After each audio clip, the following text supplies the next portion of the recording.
নমস্কার, কেমন আছেন আপনারা সবাই? এসপি কিচেন ব্লগে আপনাদের সবাইকে স্বাগত জানাই।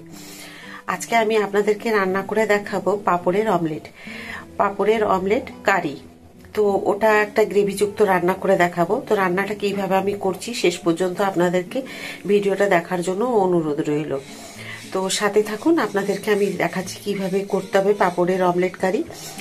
তো আমি নিয়েছি দুটো টমেটো আর তিনটে পেঁয়াজ নিয়েছি মিডিয়াম সাইজের, 1 ইঞ্চি আদা, 4টে কাঁচা লঙ্কা আর রসুনগুলো ছাড়ানো হয়নি, ওগুলো নিয়ে নেবো।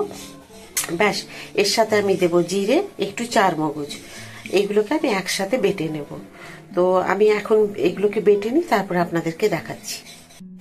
দেখুন, আমি সবগুলো নিয়ে নিয়েছি। রসুন দিয়েছি প্রায় 10 কোয়া মতো, বড় ছোট মিলিয়ে। আর টমেটোগুলো এখানে ধুয়ে রেখেছি, একসাথে দিলাম না, আগে এগুলো বেটে নেবো তারপর। তো জিরে দিয়েছি বড় চামচের 1 চামচ, আর এটা চারমগজ দিয়েছি আপনার বড় চামচের 2 চামচ। তো এগুলোকে সব দিয়ে দেবো, আর টমেটোটা আবার পরে বেটে আপনাদেরকে একসাথে আমি দেখাচ্ছি। দেখুন, আমি মশলাটা বেটে নিয়েছি পুরো, টমেটো সমস্ত কিছু, যা কিছু দেওয়ার আপনাদের কাছে যা বলেছি আমি, আদা, রসুন, পেঁয়াজ, কাঁচা লঙ্কা, চারমগজ, জিরে, টমেটো একসাথে দেখুন আমি বেটে নিয়েছি। তো এইভাবে আপনাদেরকে বেটে নিতে হবে। আর এই এতটা মশলা কেন লাগবে সেটা আপনারা পরে দেখতে পারবেন। আমি যে পাপড়ের অমলেট কারি তৈরি করব, তার জন্য আমি একটা কড়াই গরম করে নিয়েছি। এখন দিয়ে দেবো তেল।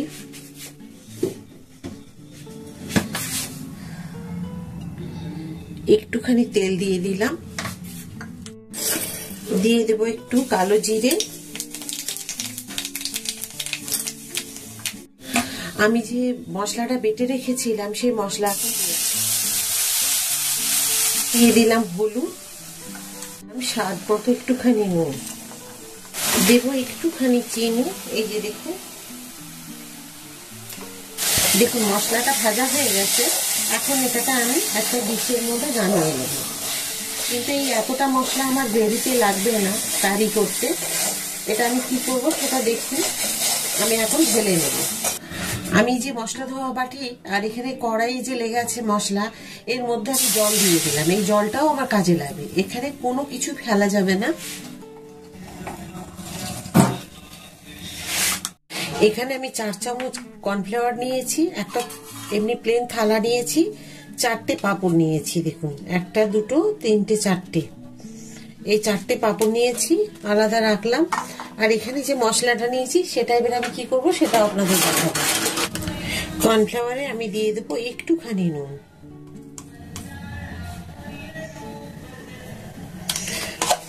জল দিয়ে গুলে নেব।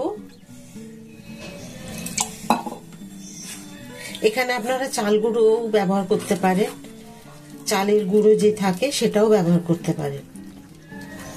এখানে দেখুন একটা পাপড় আমি এইভাবে জলে দিয়ে বেশিক্ষণ রাখা যাবে না, ঠিক এইভাবে আপনাকে 2 পিঠ ভালো করে একবার এইভাবে করে ধুয়ে নিতে হবে। আমি কড়াইয়ে কিন্তু তেল গরম করতে দিয়ে দিয়েছি।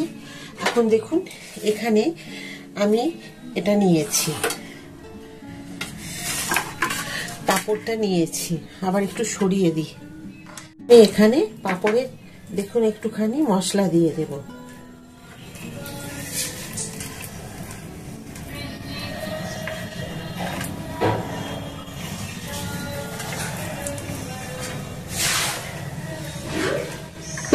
দেবো আমি একটা চিজ, এইভাবে একটু করে পরিমাণ মতো এইভাবে গ্রেট করে দিয়ে দেব।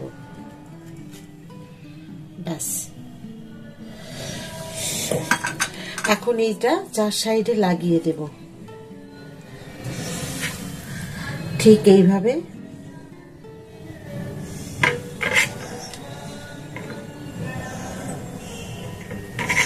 ঠিক এইভাবে লাগিয়ে দেব।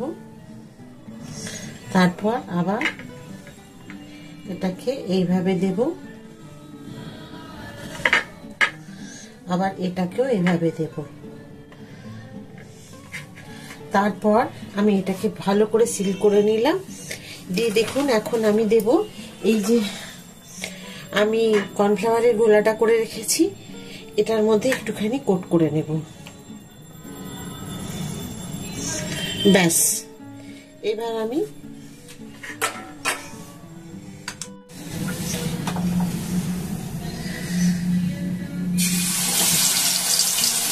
ব্যাস এইভাবে আমি একটা একটা করে ভেজে নেব।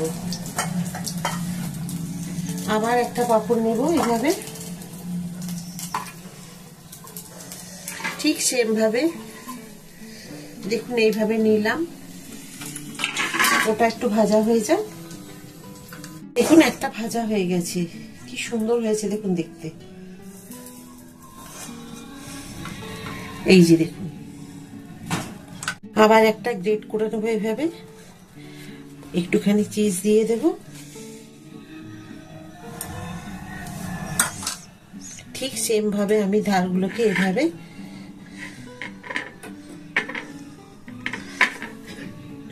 এইভাবে দিয়ে দেব। খুব সুন্দরভাবে মোড়া যাবে আর কোনোভাবেই বেরোবে না। স্টাফিংটা যে ভেতরে আমি দিচ্ছি কোনোভাবেই বেরিয়ে যাবে না। আপনারা তো দেখছেন, আপনাদের সামনেই আমি এগুলো পুরো কোট করছি, কোট করে ভাজছি। এই যে দেখুন এইভাবে আমি করে নিলাম। এইবার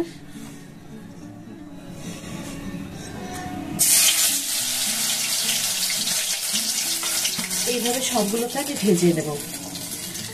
তো এগুলো খেতে কিন্তু খুব টেস্টি হবে। আপনাদের তো দেখিয়ে দিচ্ছি আমি কিভাবে করছি, আপনারা অবশ্যই কিন্তু এইভাবেই তৈরি করবেন। ব্যাস দেখুন আমার সবগুলো হয়ে গেছে ভাজা, কি সুন্দর ভাজা হয়েছে দেখুন। এইগুলো কিন্তু আমি ভেবেছিলাম 4টে করব, কিন্তু মশলাটা দেখে মনে হলো যেন আরো 2টো করা যাবে, তো আমি টোটাল করে নিয়েছি 6টা। তো এইগুলো সব আলাদা করে দেখুন কি সুন্দর করে ভেজেছি। একটারও কিন্তু ভেতরের মশলা যে স্টাফিংটা আমি দিয়েছি একটুও বেরোয়নি।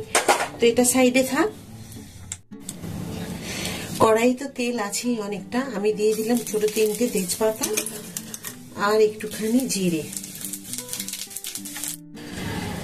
দেখুন এখানে দিয়েছি, আর মশলা বেশি ভাজতে হবে না। আর আমি এখানে রেড চিলি পাউডার শুধু একটুখানি মিশিয়ে দিয়েছি যাতে কালারটা খুব ভালো আসে। তো আমার তো এখানে মশলা ভাজাই আছে, আপনারা দেখেছেন। এই ভাজা মশলা থেকেই আমি পাঁপড়ের ভিতরে যে স্টাফিংটা দিলাম। ব্যাস দেখুন আমি এখানে কিন্তু কষিয়ে নিয়েছি। আমি এটা আলু ছাড়া করছি, পাঁপড়ের ডিমের অমলেট কারি। তো আপনারা চাইলে এখানে আলু ব্যবহার করতে পারেন। এখানে যে আমি কড়াই ধোয়া জলটা রেখেছিলাম সেটা দিয়ে দিলাম। শুধু আমি একটুখানি নুন দেব, যেহেতু এটা এখানে একটুখানি কারিটা হবে, তখন ওই নুন দিয়েছিলাম তার মতো করে, এখন শুধু এইটুকু নুন দেব। ব্যাস ঝোল কি সুন্দরভাবে ফুটে গেছে। এখন দিয়ে দেব আমি একটু গ্যাসের ফ্লেমটাকে কমিয়ে একটা একটা করে এই যে পাঁপড়ের অমলেট। ব্যাস এগুলোকে আমি এর সাথে দিয়ে দেব।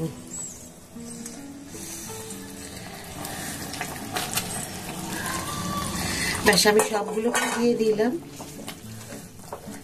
আর বেশি কিন্তু ফোটাবো না, কারণ পাঁপড়ে যে ঝোলটা যে জলটুকু আছে সেটুকু কিন্তু টেনে নেওয়ার পরে একটুখানি থাকবে। দেবো এখন একটু শাহি গরম মশলা, কসুরি মেথি দেব। আপনারা চাইলে এখানে কসুরি মেথির পরিবর্তে ধনেপাতাও দিতে পারেন, আর যদি ধনেপাতা কসুরি মেথি কোনোটাই না খান তাহলে ঘি দিতে পারেন। তো আপনাদের যেটা ভালো লাগে, তো কসুরি মেথি দিলেও ভালো লাগবে আর ধনেপাতা দিলেও ভালো লাগবে।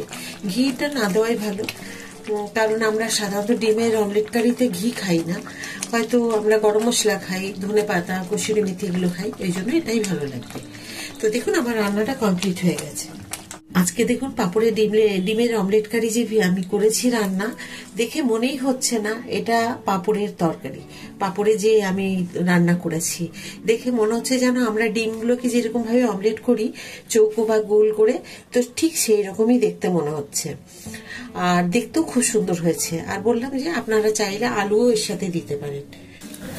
আজকে যে আমি পাঁপড়ের ডিমের অমলেট কারি যে রান্নাটা করলাম, আপনারা তো নিশ্চয়ই প্রথম থেকে শেষ পর্যন্ত দেখেছেন, আর আপনাদের রান্নাটা খুব ভালোও লেগেছে। আর আজকে আমার যদি এই পাঁপড়ের ডিমের অমলেট কারি রান্নাটা আপনাদের ভালো লাগে, অবশ্যই একটা লাইক করে দেবেন আর সাবস্ক্রাইব করতে একদম ভুলবেন না। সবসময় যেমন আপনারা আমার সাথে থাকেন, সব দিন ওইভাবে আমার সাথে থাকবেন। ভিডিওটা প্রচুরভাবে শেয়ার করে দিন যাতে সকলের কাছে আমার এই ভিডিওগুলি পৌঁছে যায়।